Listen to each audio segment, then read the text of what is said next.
15 years ago there was no reality TV, and they're like, oh, what? Really? It's mind-blowing.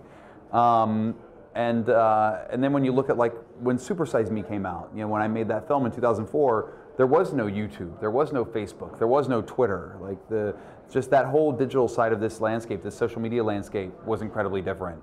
And the way things have continued to morph and change, I find to be very exciting. You know, we've always been, and I've always been platform agnostic. I like telling stories where I can tell the best stories possible, where I can reach the broadest audience possible, and to be in a position now where you have so many different opportunities as a storyteller, as a filmmaker, where I can make something that should be 90 minutes in a place where it should be 90 minutes for cinema, or I can make something that's 45 minutes for television. I can make something that's 5 minutes for a digital audience.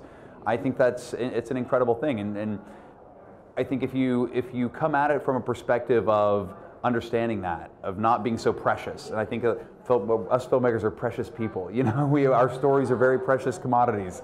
But if you can understand that there is a business side to also being an artist, I think that you can accomplish a lot more. This is where YouTube comes in, which is where Facebook comes in, which is where, you know, the ability for me to suddenly share things with you in mass is huge. But now, how do people know it's there? How do I tell someone they can see it? How do they know that this is a thing that they should look at? You know, the virality of projects, you know, for something to suddenly go viral is few and far between. So how do you build an audience? And the next step to this equation, you know, from production to distribution and now to what essentially I think is marketing, curation, is the key. Like, this will be the next big component of, I'd say, the next two to 3 years, is really people who will say, you should watch this because I think it's cool. And there will be some businesses created that will help market and monetize this on a way that reaches the audience that you want.